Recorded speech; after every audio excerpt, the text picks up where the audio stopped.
નમસ્કાર મિત્રો. તો મિત્રો આપણે આજે આ વિડીયોમાં વાત કરીશું.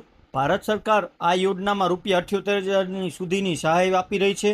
જાણો યોજનાની સંપૂર્ણ માહિતી, એટલે કે કઈ યોજના પર સહાય મળશે અને શું તેની પ્રોસેસ છે તેની વાત કરીએ. તો પીએમ સૂર્યઘર મફત વીજળી યોજના, એટલે કે સરકાર આપી રહી છે ₹78,000 સહાય. અરજી ફોર્મ શરૂ. યોજનાની વિસ્તારપૂર્વક માહિતી અહીંથી જાણી શકાય છે મિત્રો. પીએમ સૂર્યઘર મુફ્ત વીજળી યોજના ગુજરાત, એટલે કે પ્રધાનમંત્રી નરેન્દ્ર મોદીના નેતૃત્વમાં 2024માં શરૂ કરવામાં આવેલી પીએમ સૂર્યઘર મફત વીજળી યોજનાનો મુખ્ય ઉદ્દેશ ગ્રામીણ વિસ્તારોમાં મફત વીજળી પૂરી પાડવાનો છે. આ યોજના એવા વિસ્તારો પર ફોકસ કરે છે જ્યાં વીજળીની ઉપલબ્ધતા ઓછી છે. આ યોજના હેઠળ લોકો તેમની છત પર સોલાર પેનલ્સ ઇન્સ્ટોલ કરી શકે છે, જે તેમને 300 યુનિટ સુધી મફત વીજળી આપશે. તેનાથી તેમને ભારે વીજળી બિલમાંથી રાહત મળશે. આ યોજનાનો બીજો મોટો ફાયદો એ છે કે તે સ્વચ્છ અને હરિયાળી ઉર્જાને પ્રોત્સાહન આપે છે, જેનાથી પર્યાવરણનું રક્ષણ થાય છે અને દેશને ઉર્જા આત્મનિર્ભર બનાવવામાં મદદ મળે છે મિત્રો.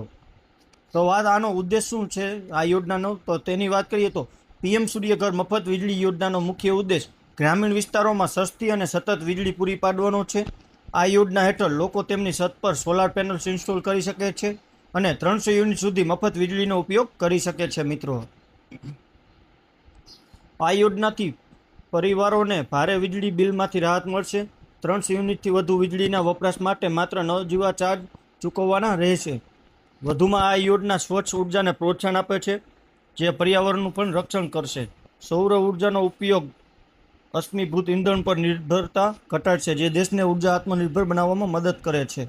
તો તેની પાત્રતા જોઈએ તો યોજનાની ઓફિશિયલ વેબસાઇટ દ્વારા જાણવા મળેલ માહિતી અનુસાર આ યોજના માત્ર ભારતીય નાગરિકો માટે છે. અરજદારની આવક ₹6 લાખથી ઓછી હોવી જોઈએ અને સરકારી પગારદાર કે પેન્શન ધારકો આ યોજનાનો લાભ મેળવી શકતા નથી. જરૂરી દસ્તાવેજો, એટલે કે આ યોજનાનો લાભ લેવા માટે સ્કીમની સત્તાવાર જાહેરાત મળતી વિગતો મુજબ આ યોજનામાં અરજી કરવા માટે આધાર કાર્ડ, રેશન કાર્ડ, આવકનું પ્રમાણપત્ર, સરનામાનો પુરાવો, જાતિનું પ્રમાણપત્ર, વીજળીનું બિલ તથા પાસપોર્ટ સાઇઝનો ફોટો જેવા ડોક્યુમેન્ટની જરૂર પડશે.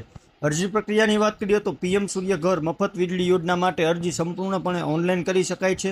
રસ ધરાવતા અરજદારોએ સરકારની અધિકૃત વેબસાઇટની મુલાકાત લઈને નોંધણી કરાવવાની રહેશે. ત્યાં તમારું રાજ્ય અને વીજળી વિતરણ કંપની પસંદ કરો. પછી ગ્રાહક નંબર અને મોબાઈલ નંબર દાખલ કરીને લોગિન કરો. આ પછી ઓનલાઈન ફોર્મ ભરીને સોલાર પેનલ માટે અરજી કરી શકાશે. યોજનામાં મળતી છૂટછાટ વિશે વાત કરીએ તો આ યોજના હેઠળ સરકાર દ્વારા ₹78,000 સુધીની છૂટછાટ આપવામાં આવી રહી છે. આ રિબેટ સોલાર પેનલ લગાવવાના ખર્ચને આવરી લેવામાં મદદ કરે છે. સોલાર પેનલ લગાવવા પાછળ ₹40,000 જેટલો ખર્ચ થાય છે, જે સરકાર પોતે ભોગવે છે. આ યોજનામાં વધુમાં વધુ 3 કિલોવોટની સોલાર પેનલ લગાવી શકાય છે. તો મિત્રો, અમારો એકમાત્ર ઉદ્દેશ તમારા સુધી માહિતી પહોંચાડવાનો છે, જેથી વધુમાં વધુ લોકો લાભ લઈ શકે. અમે કોઈ સરકારી માણસ નથી. અમે સાર્વજનિક સ્ત્રોત પરથી માહિતી એકત્ર કરી તમારા સુધી પહોંચાડીએ છીએ. અમારા દ્વારા આપવામાં આવેલ માહિતીમાં કોઈ ભૂલ પણ હોઈ શકે છે, જેથી સત્તાવાર સ્ત્રોત પર જઈને તેમાં સંપર્ક કરી માહિતીની ખરાઈ કરી લેવી, ત્યારબાદ જ અરજી કરવા વિનંતી.